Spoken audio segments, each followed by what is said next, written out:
Bring in Fox News contributor, George Washington University professor Jonathan Turley. So, Jonathan, it's not a surprise. He said he could post it, and he did post it. Do we have a timing of when the appeal will take place, when the arguments will dig in?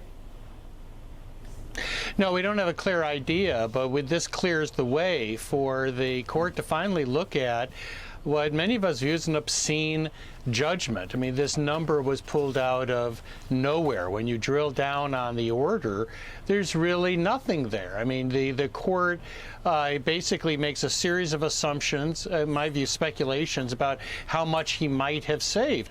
But there were no victims here. There wasn't a single penny that was lost by anyone. The banks involved testified that they wanted more business from Trump.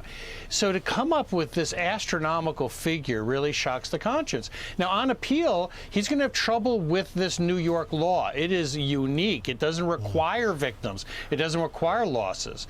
But they still have to justify the amount. Right. And that could go all the way to the Supreme Court.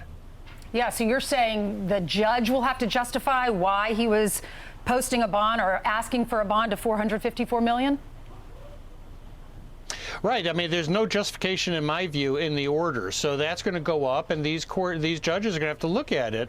And quite frankly, I think the integrity of the New York legal system is at stake here. You know, you can't just have a special criminal, or in this case, civil code for Trump. You know, it has to be consistent. And when you're the leading business law jurisdiction in the world, this has really put a shell below the waterline. I mean, a lot of people are looking at this and saying, but for the grace of God, go I. Am I going to be the next person that gets tagged by someone like James? Right. Let's switch gears for just a second, Jonathan, and talk a little bit about what happened yesterday on the West Coast. Hunter Biden back in the news again. Abby Lowell apparently pled with the judge out there for 3 hours, it sounds like he talked, where he was trying to convince the judge to throw out the tax charges against Hunter Biden, who, by the way, was at the White House Easter egg roll yesterday. At the end, essentially, it sounds like, nope, the judge is saying, full steam ahead, there's going to be a trial.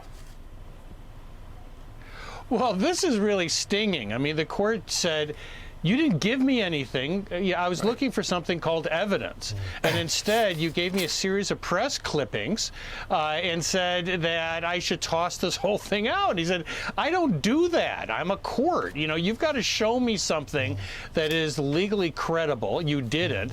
And so have a good time. You're on your way to trial.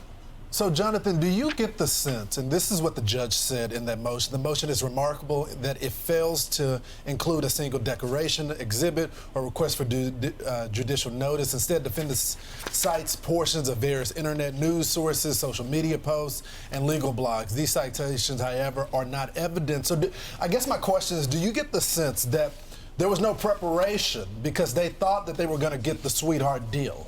And when the federal judge said, is there really any precedent, looks over to the prosecution as well as looks over to the defense, and both of them said no, then they have to actually come up with a legal strategy.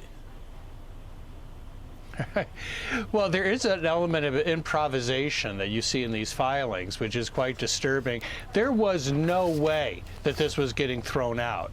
And the argument of selective prosecution has a lot of people sort of chuckling, because all the way up to that indictment, this was special treatment. That is, they allowed statute of limitations to run, and they've never explained why.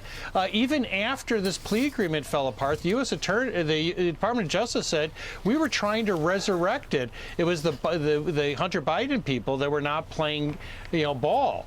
So this has been a case of special treatment, not selective prosecution, in my view. Jonathan, lastly, just on the massive gag order put on the former president of the United States in the Alvin Bragg case, because they don't want him talking about prosecutor Matthew Colangelo, and they don't want him talking about the judge's daughter. But Matthew Colangelo was in the Justice Department with Joe Biden. That is outrageous to President Trump.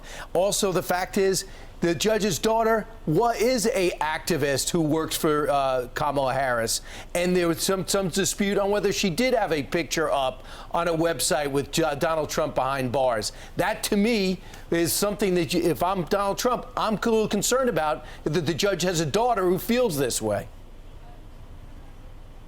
Yeah, I've actually been opposed to gag orders for years, particularly efforts to gag you, Brian. But that's been widespread and well known. That's just coming from your, it's coming from your colleagues, which is really no, but you're absolutely right. This is a really controversial order, and I think it's wrong. You know, you've got Michael Cohen, who is going on the air every night attacking Trump, or basically campaigning against him. He's not allowed to respond. Now, I would prefer that Trump leave these attacks or issues raised with the judge's family to his counsel. I think that's always the better approach. But you, in this case, you had prosecutors pushing this trial right before an election. The judge is assisting in that, and then they want to gag the president from talking about the main issue in the election, whether they like it or not. This election is likely to turn on this question of the weaponization of the legal system, and so I think that these courts have to acknowledge that. You've got a D.C. judge that says, I'm not going to take any acknowledgement or accommodation for the fact you're running for president. Really? Because you're insisting on trying him all the way up to and possibly through the election. Yeah, I was watching another network this morning, and the news anchor in the copy, she was reading from the teleprompter, said these false claims that Donald Trump is making about the judge's daughter. All right, thank you so much, Jonathan. I'm Steve Doocy. I'm Brian Kilmeade. And I'm Ainsley Earhart. And click here to subscribe to the Fox News YouTube page to catch our hottest interviews and most compelling analysis.